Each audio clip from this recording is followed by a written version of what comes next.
pada entecavir. Pada pemaparan saya kali ini nanti akan terdiri dari pendahuluan, kemudian kita lihat bagaimana perjalanan pengobatan daripada hepatitis B selama ini sampai tahun ini. Kemudian kita lihat juga bagaimana treatment daripada hepatitis B, dan kita berfokus kepada entecavir. Nah, entecavir juga akan di slide berikutnya itu nanti akan dijelaskan juga perbandingan antara entecavir dengan agen-agen yang lain. Berikut adalah bagaimana hepatitis B di dunia ini. 350 sampai 400 juta manusia itu hidup dengan kronik hepatitis dan menyebabkan kematian kurang lebih 887.000 ya, dalam hal ini per tahun akibat hepatitis kronik. Prevalensi yang tinggi pada ras Asia Pasifik, Eskimo, Alaska ya, Aborigin Australia, dan area yang cukup tinggi prevalensinya terhadap hepatitis B ini yaitu India, Sub-Sahara Afrika, dan Sentral Asia. Bagaimana dengan di Indonesia?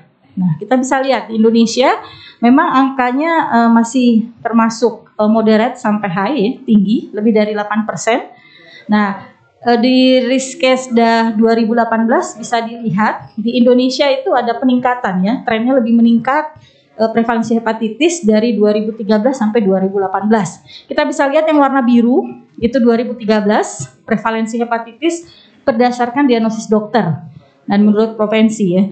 Dan yang warna orange ini adalah prevalensi di 2018.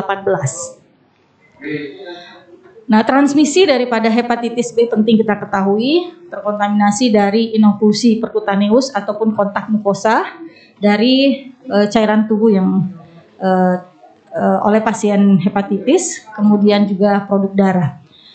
Transmisi fekal oral sangat jarang ya, dengan periode inkubasinya berantara 30 sampai 180 hari. Nah, perlu kita lihat di sini bagaimana bila dewasa yang terkena hepatitis B. Ya. Secara garis besar 95% itu akan sembuh sendiri, self limiting. Dan beberapa darinya yang kecil sedikit itu akan berprogresif menjadi hepatitis B kronik. Nah, bagaimana dengan anak? Ya, children itu kalau mayoritas 90% akan persisten menjadi infeksi kronik. Oleh karenanya pemerintah Indonesia dalam hal ibu hamil sudah mengadakan program jadi screening untuk ibu-ibu hamil untuk melihat hepatitis B, ya, status hepatitis B pada ibu. Kenapa? Karena ini tadi mayoritas 90% pada anak akan menjadi kronik infeksi. Dikatakan hepatitis B itu infeksi hepatitis B kronik ini apabila pemeriksaan HbS-Ag-nya seropositif lebih atau sama dengan 6 bulan. Nah, mungkin perlu ditekankan bahwa respon tubuh yang tinggi persisten terhadap hepatitis B virus itu menyebabkan kemungkinan hati lebih rusak. Jadi memang dari respon tubuh kita, respon dari hati itu sendiri. Nah, berikut adalah bagaimana perjalanan alamiah daripada infeksi hepatitis B kronik ini. Kronik hepatitis B ini ada seperti pada layar bisa dilihat, ya. Kronik hepatitis B bisa juga menjadi inactive carrier state. Berbeda dengan hepatitis C virus, di mana apabila mau masuk ke hepatocellular carcinoma itu melalui tahapan fibrosis sampai sirosis. Nah, pada kronik hepatitis B, ya, infeksi kronik hepatitis B dengan kronik hepatitis B ini bisa langsung ke hepatocellular carcinoma tanpa melalui proses sirosis. Nah, kita bisa lihat poin-poin di sini. Nah, kronik hepatitis B, baik itu HbA1g ataupun HbA1g positif ataupun negatif, bisa ke arah compensated cirrhosis dan sebagian kecil menjadi decompensated cirrhosis. Nah, menjadi menarik adalah bahwa decompensated cirrhosis itu mengarah ke hepatocellular carcinoma dan menyebabkan kematian yang cukup tinggi, kurang lebih 20-50%. Nah, bagaimana dengan yang inactive carrier state? Di sini ada tanda panah yang putus-putus, sangat kurang memang, tetapi tidak menutup kemungkinan bisa mengarah ke hepatocellular carcinoma. Nah, dari tabel ini, dari bagan ini Dari gambar ini bisa kita menarik kesimpulan bahwa apabila tidak di-treat atau tidak dimonitoring, ya, itu bisa menyebabkan pasien-pasien itu mengarah ke decompensated cirrhosis ataupun HCC yang menyebabkan potensi terhadap kematian. Tadi sudah disampaikan sekitar 20 sampai 50%. Nah, sebenarnya kapan kita start untuk melakukan treatment untuk chronic hepatitis B ini? Tentu ada kriteria yang tadi simposium sebelumnya Dr. Lutfi menyampaikan beberapa guideline, ya. Ada yang Asia Afrika, ada yang Eropa, ada yang Amerika, ya. Tetapi ada 4 kriteria yang penting sebelum kita memulai melakukan treatment chronic hepatitis B ini. Yang pertama adalah kita lihat total HBV-DNA serumnya. Bagaimana total ALT-nya dalam hal ini SGPT, kemudian HbA1c status dan liver histologi findings. Nah, histologi apakah semua harus di biopsi? Nah, saat ini teknologi kedokteran dalam hal penelitian hati sudah memiliki alternatif untuk memperlihatkan gambaran histologi daripada hati. Ya, mungkin selama ini kita dengar ada elastografi atau fibroscan. Nah, ini adalah suatu metode yang non-invasif, tidak seperti biopsi hati. Jadi paling tidak bisa menggambarkan gambaran histopatologi daripada hati ini. Nah, ada juga beberapa metode lain yaitu APRI atau FIFOR yang menggunakan nilai lab yang mana ada perhitungan dan rumusnya, dan kita bisa melihat kalau nilainya kurang dari 1,5, ya, tidak mengarah ke sirosis. Kalau sampai 2 itu kita arahkan ke sirosis. Jadi tentu sudah memberikan kemudahan untuk kita dalam hal terutama start daripada treatment chronic hepatitis B ini. Nah, tadi sudah disampaikan ada banyak guideline yang bisa kita pergunakan. Di sini salah satunya yang saya masukkan adalah guideline dari PPHI di tahun 2017. Saya memberikan tanda merah di situ kapan terapi dimulai, ya. Jadi HbA1c positif, HbA1c negatif, di mana ada beberapa yang tadi kita sudah sebut 4 dasar, ya, HBV-DNA-nya, HbA statusnya, ALT-nya, ataupun inflamasi ataupun fibrosis signifikan pada jaringan hati. Dan tentu saja hal ini yang menjadikan dasar kita sebelum melakukan pemberian terapi pada pasien-pasien dengan hepatitis B kronik. Nah, bagaimana yang tadi itu yang non-sirosis? Nah, kalau yang sirosis gimana? Pada gambar ini kita lihat kronik hepatitis infeksi bisa mengarah ke sirosis, langsung kita lakukan treatment dengan deteksi yang terlihat di HBV-DNA, ya, tanpa melihat konsentrasi daripada SGPT-nya. Nah, bagaimana dengan yang lain non-sirosis? Mungkin tadi juga sudah disampaikan, sudah dilihat, ya, monitoringnya. Nah, dilihat di sini HbA negatif ada 2, di mana kalau HBV-DNA-nya kurang dari 2000 dan HBV-DNA-nya lebih atau sama dengan 2000. Monitoringnya hampir mirip dengan HbA1c, ya. Jadi SGPT-nya kurang lebih 3 sampai 6 bulan, HBV-DNA-nya 12 bulan, fibrosisnya juga 12 bulan. Itu monitoringnya. Demikian juga dengan HbA1c positif. Yang sedikit berbeda yaitu dengan HbA1c negatif dengan HBV-DNA kurang dari 2000. Nah, jadi ada beberapa juga yang langsung kita lakukan start treatment, ya, kapan mulai atau langsung memberikan treatment apabila di sini kita lihat HBV-DNA lebih dari 2000, kemudian ada moderate fibrosis dan SGPT-nya normal atau lebih dari nilai batas atas. Nah, juga kalau 2 kali dari nilai normal dengan HBV-DNA lebih dari 20.000, kita bisa sudah memulai start treatment. Nah, bagaimana treatmentnya? Apa ada pilihan tertentu? Ada yang lebih bagus dan sebagainya. Banyak timbul pertanyaan seperti itu. Nah, kita lihat di sini adalah treatment first line, membandingkan interferon dengan nukleotida. Nanti pada slide berikut saya memperlihatkan perjalanan daripada obat-obat tersebut, yang mana sebenarnya duluan keluar dan ada beberapa yang mungkin sudah tidak kita temukan lagi saat ini. Nah, interferon memang resistensi itu tidak ditemukan dibandingkan dengan analog nukleotida. ya, yang cukup tinggi pada beberapa jenis. Mungkin kita sudah tahu lamivudin ya dengan adenofir itu cukup tinggi untuk resistensi. Nah, tetapi cara pemberian sangat menang di nukleotida analog ya, di mana oral 1 kali per hari dengan efek samping yang minimal dibandingkan dengan yang interferon. Di mana kemampuan-kemampuan yang lain juga dalam hal ini menekan DNA virus hepatitis B ya dalam 1 tahun, demikian juga serokonversi HBeAg pada HBeAg positif, kemudian serokonversi HBsAg dalam 1 tahun, ya tentu memberikan keunggulan di analog nukleotida. Mengenai respon biokimia atau respon histopatologi itu seimbang. Ya. Jadi memang kalau kita bisa lihat kalau interferon cenderung membaik bila target terapinya tercapai. Nah, kalau nukleotida analog mungkin bisa dikatakan cukup sering kambuh bila terapi tidak dilanjutkan jangka panjang. Slide berikut nanti akan memperlihatkan bagaimana nukleotida analog ini akan memperlihatkan hasil yang bagus bila lebih dari 1 tahun. Nah, tentu first line treatment itu adalah sasaran kita, memberikan pasien dengan hepatitis B kronik. Ya. Nah, di sini kita bisa lihat yang sekarang ada tuh entecavir dan tenofovir. Tenofovir pun ada disoproxil fumarat dan ada alafenamid.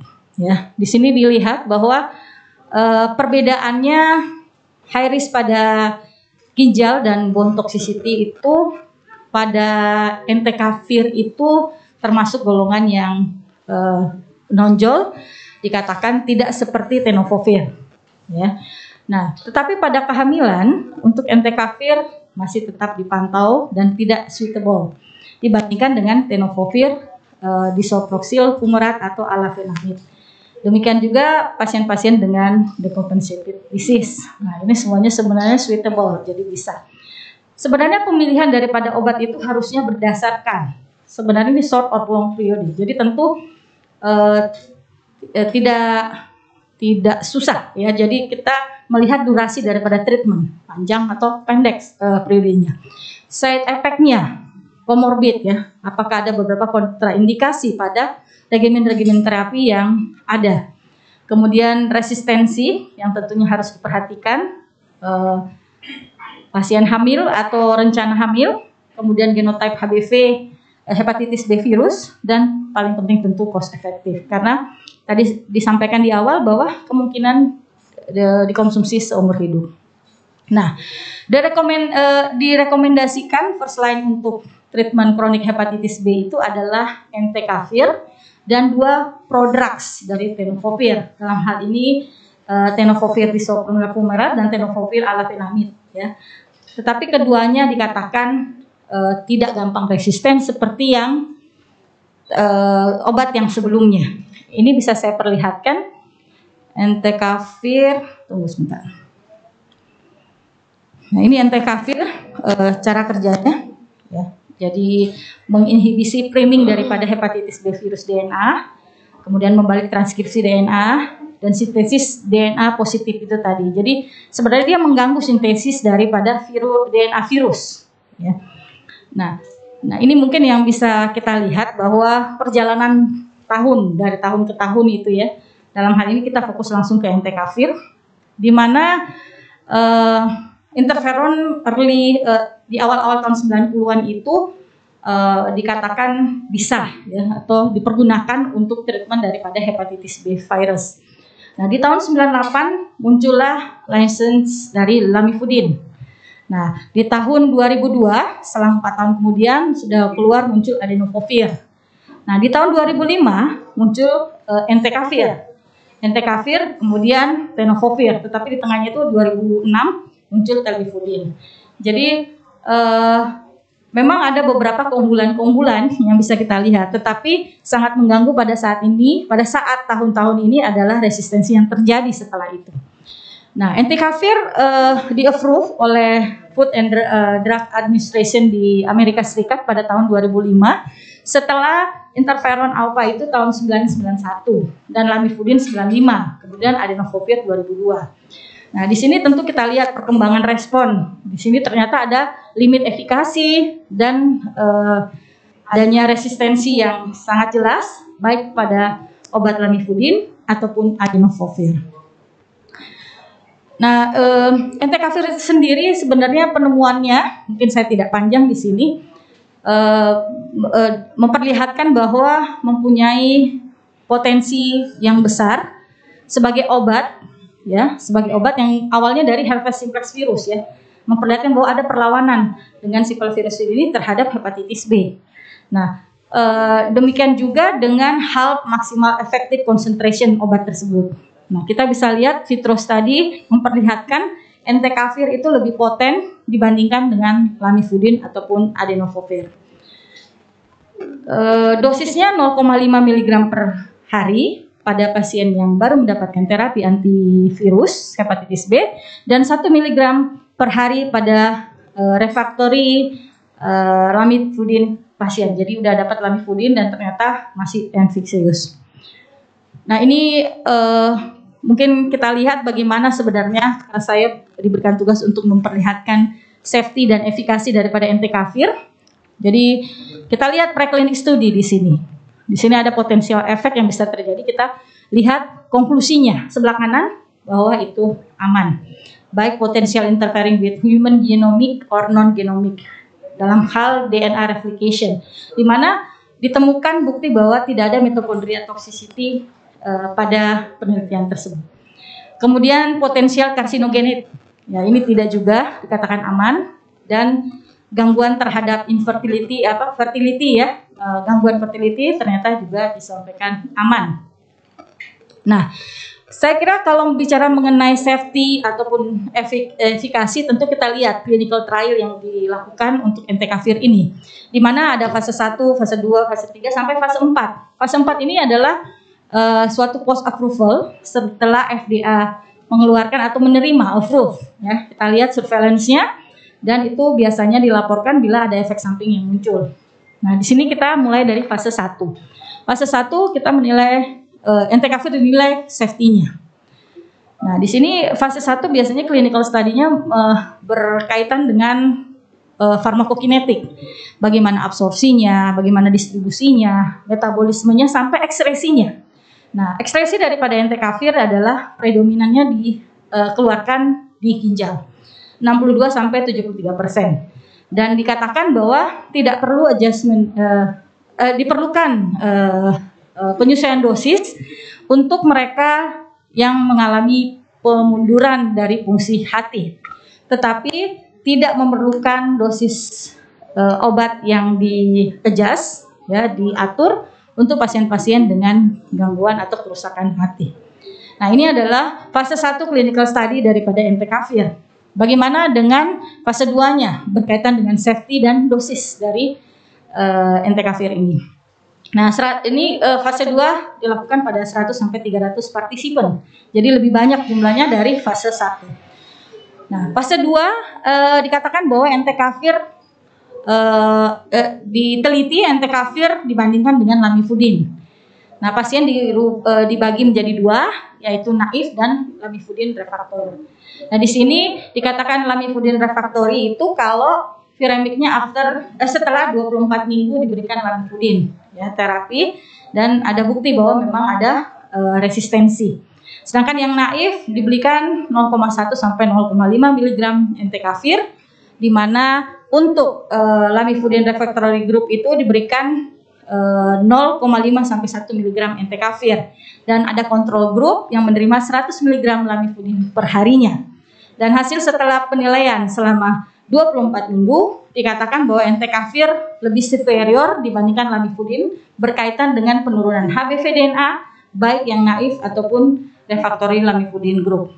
Nah, jadi di sini akhirnya disampaikan bahwa dosisnya adalah 0,5 lebih superior daripada 0,1 untuk yang pasien-pasien yang baru mendapatkan obat atau naif, ya, dan 1 mg lebih superior dibandingkan 0,5 entecavir pada pasien-pasien yang refractory lamivudin ini.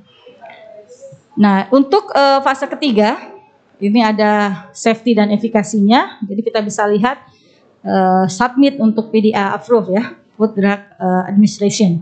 Jadi lebih banyak lagi partisipannya. Di sini kita lihat setelah diberikan 0,5 mg kemudian lamivudin 100 mg, dipastikan bahwa setelah 1 tahun treatment tersebut dikatakan efikasi daripada entecavir itu superior dalam memperbaiki histologi daripada hati. Kemudian entecavir juga dikatakan superior untuk menurunkan HBV-DNA ya. Dan entecavir juga dikatakan superior untuk normalization daripada SGPT, itu 68 versus 60 dengan lamivudin. Dan entecavir juga superior dengan HBP conversion rate. Nah, tentu saja safety-nya dikatakan di sini tidak ada perbedaan antara dua grup tadi. Nah, fase 3 ini juga 0,5 entecavir lamivudin ya. Nah, dilihat bagannya. Ini yang 2 tahun.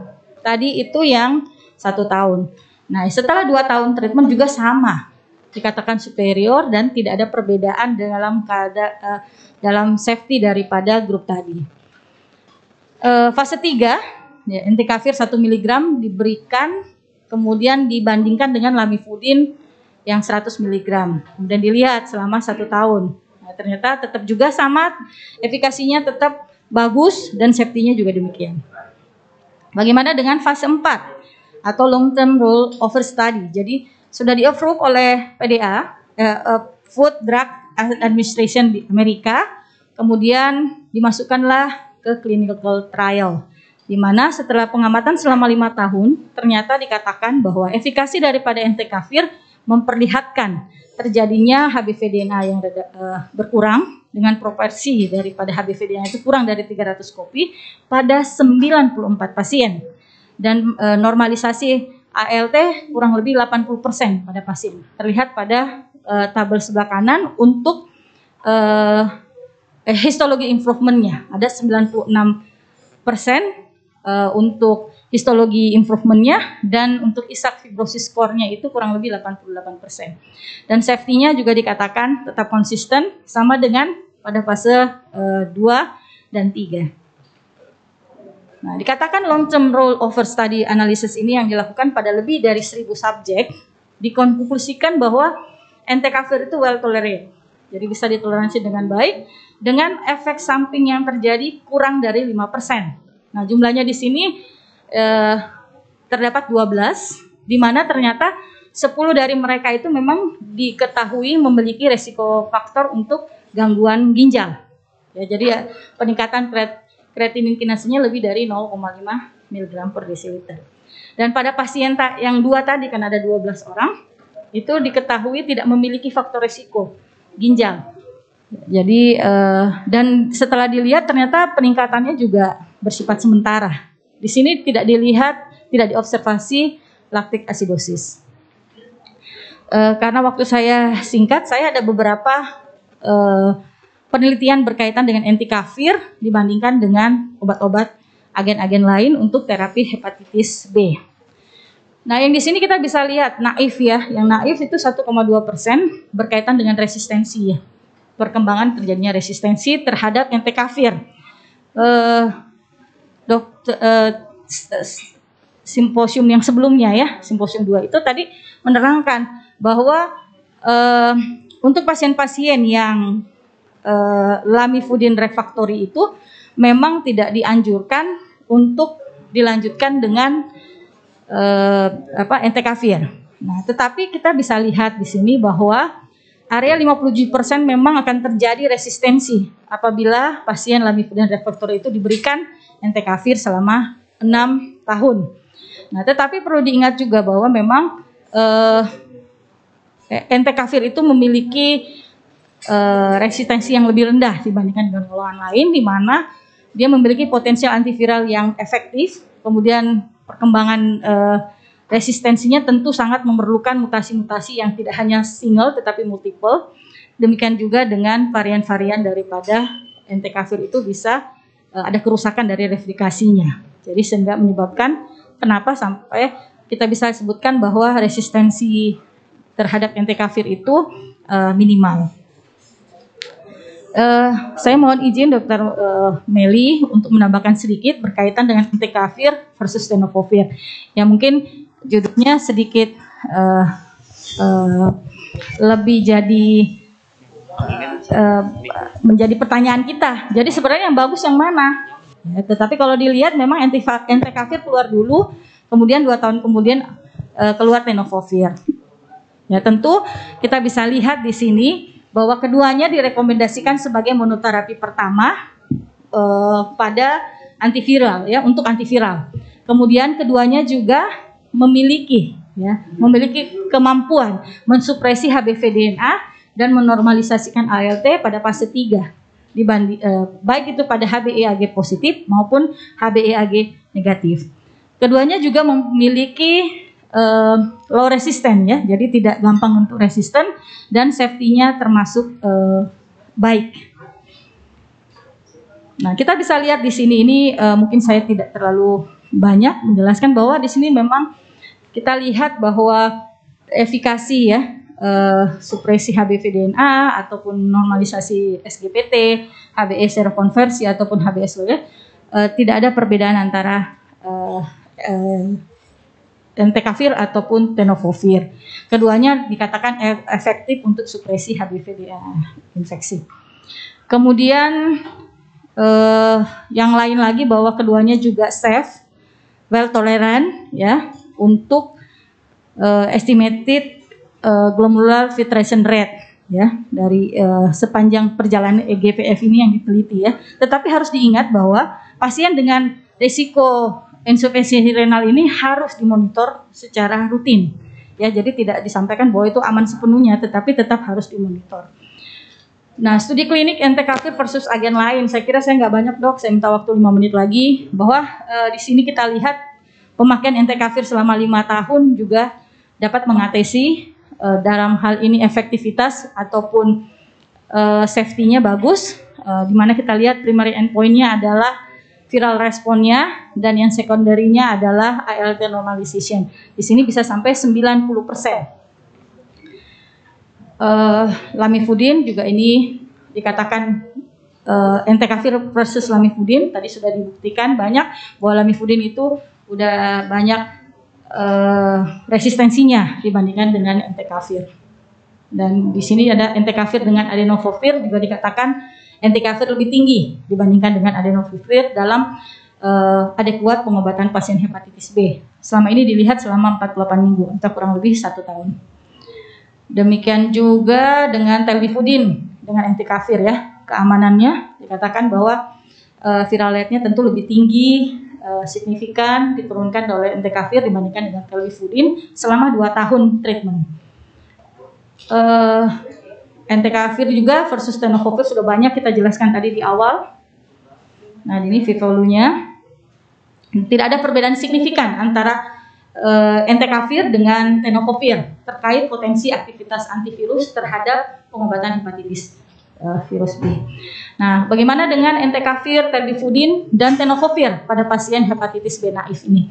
Kita lihat di sini EGFR, ya, toleransi kreatinin pasien yang menerima tenofovir itu berkurang secara signifikan dibandingkan baseline setelah 2 tahun terapi. Tetapi pada entecavir stabil dalam 3 tahun pertama, malah signifikan naik pada tahun keempat dan kelima. Jadi saya kira kita bisa menjadi dengan materi ini kita bisa memilih obat-obat yang cocok dengan sesuai kondisi pasien kita.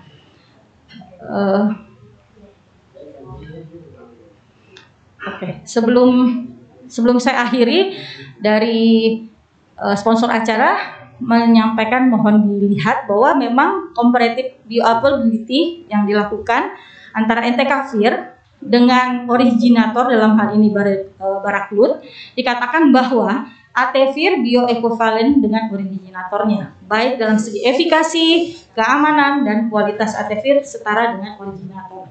Saya kira demikian, semoga bermanfaat. Saya kembalikan